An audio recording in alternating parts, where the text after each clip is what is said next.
هاي السلام عليكم، كي دايرين؟ لاباس عليكم؟ كنتمنى تكونوا بخير وعلى خير.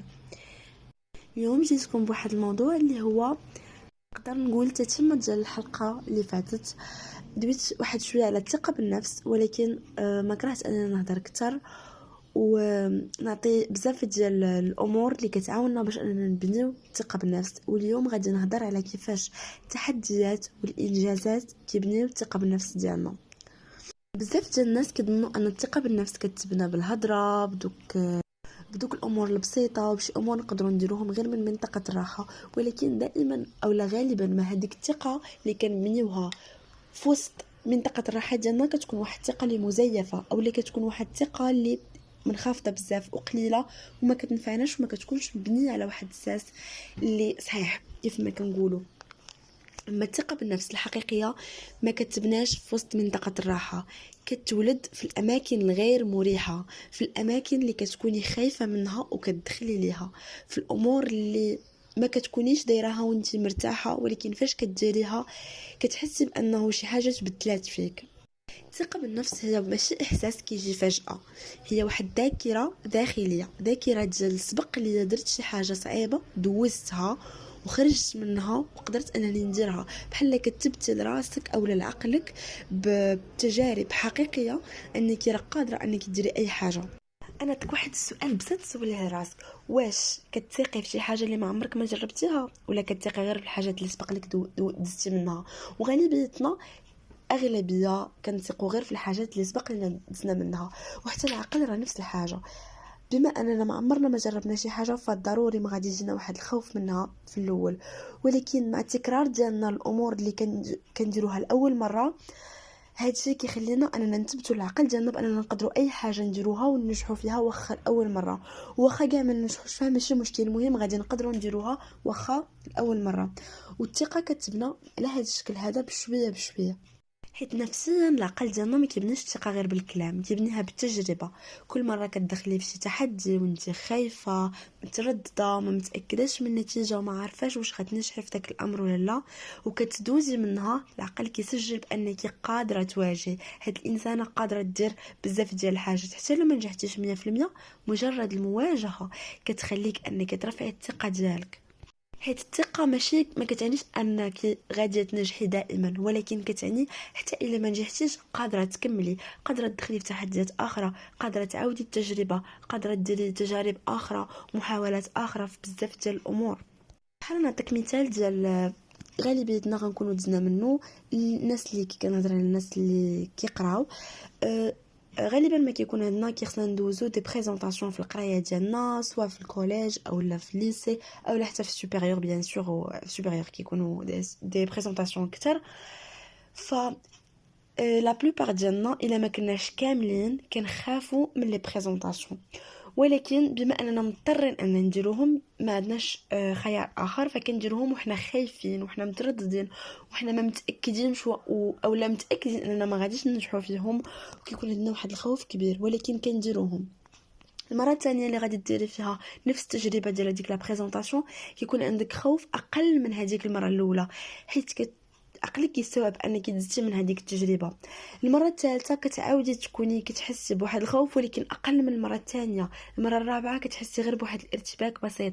هنا الثقه ديالك من هذا الامر ما كتجيش من النتيجه اللي كانت مزيانه، ولكن كتجي من التكرار ديال هذاك الامر. العقل كيستوعب انك قدرتي ديريها المره الاولى والمره الثانيه وتحديتي الخوف ديالك، والخوف ديالك ما اثرش عليك، اولا حتى الى اثر على النتيجه ديالك ما اثرش عليها بواحد الشكل كبير. وهنا الثقه كتبنى بشويه بشويه مع التجربه ومع التكرار ومع المحاوله مره من بعد مره. ما يمكنش تلغي الخوف من حياتك، دائما الخوف غادي يكون في اي تجربه. الاول مره غديريها غادي تكون الخوف، ولكن الفرق هو انه فاش كتكون عندك الثقه بالنفس الخوف والارتباك ديالك يكون اقل بكثير من الا ما كانتش عندك الثقه او لا كانت الثقه ديالك مزعزعه. والثقه ديالك الثقه بالنفس كتعني فاش ما كتكونش المعنى ديالها انه عقلك كيقول لك انا ما متاكدش واش انت غتنجحي من هذا الامر ولا لا، حيت ما فايتليش شفتك خدتي بحال هاد التجارب، ما فايتليش شفت انجازات حقيقيه ديالك درتيهم، ما فايتليش شفت شي امور اللي كبيره دخلتي ليهم وخرجتي منهم وانت منتصره او لا على الاقل بنتيجه اللي مزيانه. يعني الثقه كتجي من الثقه في القدرات ديالك انت، من العقل ديالك انت، من ثقه ب... واش انت قادره انك تواجهي اي ظرف كنت فيه واي سيتوياسيون تحطيتي فيها ولا لا. هذه هي المعنى ديال الثقه في العقل ديالك. وهنا غادي نهضر على واحد النقطه اخرى، اللي هو كاين واحد الفرق ما بين انجازات حقيقيه وانجازات اللي ما كتزيدش الثقه ديالنا. كاينيش انجازات يقدروا يبانوا لينا هما كبار، شي حوايج نقدروا نديروهم ولكن ما كيعاونوناش، بحال مثلا كاينيش امور كنديروهم غير باش نرضيو الناس اولا باش نتفاداو الهضره بزاف. فاش كتبقى بنادم كيحكر عليك بزاف، ديري هادي ديري هادي، خصك ديري هادي خصك ديري هادي، وكديري داك الامر غير باش ما تبانيش انك فاشله، غير باش تفاداي الهضره ديال الناس وباش ترتاحي منهم، اولا شي مرات باش كتبتي شي حاجه لشي واحد. هاد الانجازات كامله كتاخذ الوقت، ولكن ما كتعمركش من الداخل ديالك، ما كتعاونكش باش تبني واحد الاساس صحيح لديك الثقه في انها تكبر وتزدهر. وعلى العكس كاينين الانجازات اللي كتخرجي فيها من منطقه الراحه، كتواجهي فيها الخوف ديالك، كدير فيها مجهود نفسي وانتي كتكوني ما متاكداش منها وما واثقاش من ديك الامور وما باغاش ديريها، ولكن كديريها حيت عارفاها امور اللي صحيحه، واللوجيك ديالك كيقول لك راه هذا الشيء الا درتو غادي يعاوني انني نزيد لقدام. وهادو هما الامور اللي واخا تقدر تكون صغيره ولكن كتعاونك. ومن فتره لفتره بقاو تسولوا راسكم شنو الانجاز اللي درتو وخليتو يدوز مرور الكرام بلا ما نعترف به اولا بلا ما نعطيه قيمته ووقته وبلا ما نفتخر به. بزاف ديال الناس باغين تكون عندهم ثقه كبيره ولكن ما كيعطيوش قيمه للخطوات الصغيره. خاصكم تعرفوا ان الخطوات الصغيره مهمه بزاف، هي اللي كتعاونك وكتشجعك باش انك ديري خطوات اكبر، وهي اللي كتزيد في الثقه ديالك بشويه بشويه.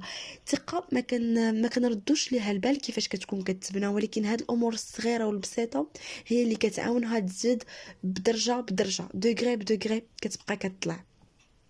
وهذا الشيء ما كيعنيش انه ما خصناش نخافوا من التحديات ومن الامور الصعيبه. التهرب هو واحد الحاجه اللي ماشي آلية ديال الكسل، وإنما آلية ديال الحماية نفسية. كنخافوا من الفشل، من الإحراج، من النقد ديال الناس، من أننا نكتشفوا باللي احنا ما قويينش كيف ما كنظنوا. ولكن المفارقة هي كل ما تهربنا من التحديات كل ما العقل كيتأكد وكيقول أنا ضعيف، أنا ما قدرش. وداك الشيء علاش كيخصنا نواجهه. كل ما واجهنا حتى بواحد الخوف، حتى باننا عندنا داك الاحباط، حتى باننا ما واثقينش، العقل كيقول انا شجاع، انا خدت التجربه، على الاقل خديت التجربه حتى لما نجحتش فيها انا راني شجاع. وصراحه جربت هاد القضيه شحال من مره وتحطيت في هاد الموقف العديد من المرات واكتشفت انه بصح فاش كتحط نفسك بشي امور اللي كتكون خايف ومحبط وما باغيش ديرها ومتاكد بواحد 90% انك غادي تفشل فيها، حتى كاع الا فشلتي والنتيجه ما كانتش مريحه وما كانتش مزيانه 100%، العقل ديالك يقول راك انسان شجاع، راك قدرت دير هذا الشيء. كنحس بهاد القضيه، وهاد القضيه كتعاوني بزاف على انني ندير امور اخرى، نخوض تجارب اخرى وندخل في امور اللي كبر ونستمر في المحاولات ديالي. الثقه ما كتجيش من غياب الخوف، ولكن كتجي من التصرف رغم الخوف، حيت ما عمرنا ما نقدروا نلغيو الخوف واحد الامر اللي ضروري، هو واحد الاليه ديال الدفاع اللي ما يمكنش نلغيوها من حياتنا. وفاش كنتكلموا على التحديات ماشي ضروري تكون تحديات اللي كبيره وضخمه باش تسمى تحدي كيساعد على بناء الثقه. لا، شي مرات اولا غالبا كيكونوا تحديات اللي صغارين بزاف واللي معظم الناس غيشوفوهم شي حوايج اللي بساطين وماشي شي حوايج اللي كبار. بحال الناس اللي ما كيقدروش يقولوا لا، جربوا قولوا لا شي نهار وشوفوا باش غادي غتحس براسك درتي شي حاجه اللي في شكل تحديتي راسك، تحديتي الخوف ديالك، تحديتي بزاف ديال الحوايج. طلب المساعده فاش كتكون مثلا محرج وخايف انك تطلب مساعده ديال شي حاجه اللي ما عرفتيهاش وما قدرتيش انك تخدمها بوحدك، تجرب شي حاجه جديده، تجرب تعلم شي حاجه جديده، تجرب انك شي حاجه اللي كنتي دائما في بالك مثلا وباغي ديرها ولكن كيحبسك الخوف ديالك، خايف انك تفشل فيها. بزاف ديال الامور اللي بحال هكا، اولا ربما غير مواجهه شي محادثه كنتي كتهرب منها مثلا مع البوس ديالك، مع الاستاذ ديالك، مع والديك، مع راسك، شي حوايج اللي بسيطه وتحديات اللي صغيره كتصنع انجازات نفسيه كبيره. كل مره كديري شي حاجه اللي كتكوني كتخافي منها كتزاد واحد النقطه في حساب الثقه ديالك. وهنا غادي نجاوب لواحد السؤال: كيفاش نخليو الانجاز يترسخ في الثقه؟ بزاف المرات كنديروا انجازات ولكن الثقه ديالنا ما كترسخش هذوك الانجازات وما كت ما كتردش ما كنردوش ليهم البال، فالثقه بالنفس ديالنا ما كتطلعش. علاش؟ حيت ما كنوقفوش نعترفوا بداكشي اللي درنا، حيت كنتقلوا مباشره للنقص. راه درت هادي ولكن كان خاصني ندير بحال هكا. راه جبت مزيان في داك الامتحان ديال الرياضيات وجبت فيه 19.75، ولكن كون قريت اكثر كنت غادي نجيب 20. راني دوزت البريزونطاسيون ديال مثلا ديال الفرنسيه، ودوزت البريزونطاسيون ديال مثلا اجتماعيات، ولكن بريزونطاسيون ديال الاجتماعيات ما دازتش مزيان، دازت خايبه والاستاذ انتقدني. ولكن راكي درتي واحد الانجاز وخاصك تعترفي به. يعني دائما حنا كانسان دائما كنبقاو نشوفوا النقص ديالنا فين كاين ونمشيو ننتقدوه، وما كنردوش البال اولا ما كنعطيوش وما كنفتخروش بهذوك الانجازات البسيطه اللي درناهم واللي واجهنا فيهم راسنا، واجهنا الخوف ديالنا، واجهنا الانتقادات ديال الناس، واجهنا شحال من حاجه والاحساس ديالنا ودرناهم. بقاو دائما نقولوا عادي حتى واحد اخر يقدر يدير هادشي، ولكن لا، ما تدخليش في هاد لا زون ديال المقارنه. خليك مع راسك، شوفي راسك، شوفي انجازاتك انت، شوفي شنو كتقدري ديري انت باش تزيدي لقدام. ما تشوفيش شخص اخر، انت ما كتعرفيش هذاك الانسان كيفاش داير، ما كتعرفيش هو كيفاش داير من الداخل، كيفاش كيقدر يواجه الامور، كيفاش كيقدر يتصرف، شنو الظروف اللي كيدوز منها، شنو نقطه البدايات ديالو. يعني ما خاصكش تدخلي في هذه المقارنه كاع. دائما خليك مع راسك، خليك انت درتي واحد الحاجه راها تحتسب ليك، واخا تكون بسيطه راك كوميم درتي واحد الانجاز. يعني حسي بواحد شويه ديال الثقه من خلال هذاك الانجاز، حسي بواحد الفخر انك قدرتي ديري واحد الحاجه، وديك الساعه عاد انتقلي لامر اخر اولا فكري في امر اخر، اولا شوفي شنو الامور اللي خاصك تخدمي عليها اكثر باش المره الجايه النتيجه تكون احسن. يعني هنايا انجاز باش يبني الثقه خاصك تعترفي به، خاصك تحسي به تقوليه بصوت داخلي قوي وواضح. قولي بانه هذا الشيء كان صعيب وانا درته، قدرت انني نديرو ونواجه هذاك الخوف رغم انه كان صعيب عليا. هاد الجمله البسيطه كتقدر تغير بزاف وكتقدر تعاونك. الثقه بالنفس ما كتطلعش من الانتظار ومن داكشي ديال انا واثقه من راسي، انا قادره، انا وديك الهضره اللي كنبقاو نقولوها كل نهار. لا، الثقه كتطلع من الحركه. هذاك الامور يقدر داك البريتندن يقدر يعاونك في شي مواقف انك تحقق واحد النتيجه، ولكن ماشي هو اللي غادي يخليك تبني واحد الثقه اللي حقيقيه. الثقه كتجي من الحركه، ما كتجيش من الحياه بلا مشاكل، كتجي من الحياه اللي واجهتي فيها. كل تحدي دزتي منه حتى الا كان صغير راه شهاده داخليه على قوتك. ما تستهنيش بالخطوات اللي دوزتي او اللي دزتي منها بصمت، راه حتى هادوك كيبنيو الثقه اللي عندك دابا. واخا الطريق باقي طويل، راه انت ما بقيتيش نفس الانسانه اللي كنتي عليها من قبل، رغم يبان لك انك راك واقفه وما كتزيديش لقدام وراه نفس الانسانه اللي كانت العام اللي فات ولا العام اللي قبل. ولكن لا، الامور البسيطه اللي كنديروا، المواجهات الصغيره اللي كنديروا كل نهار، التحديات الصغيره اللي كندخلوا فيها كل نهار، التجارب اللي كنحاولوا نديروا كل نهار اولا كل فتره، كنحاولوا اننا نديروا شي امور جديده، كنحاولوا اننا نبنيو راسنا بشويه بشويه. التطور ديالنا هذه امور كتخليك انك تزيدي لقدام بشويه بشويه بلا ما تحسي.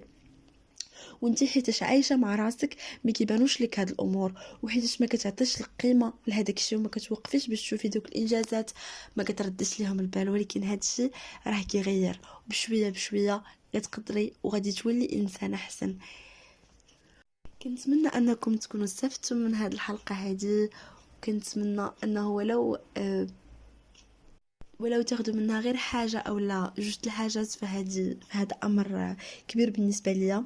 شكرا على حسن الاستماع ديالكم. نخليكم دابا، كنتمنى لكم اسبوع موفق. نتلاقاو في الحلقه القادمه ان شاء الله. باي باي.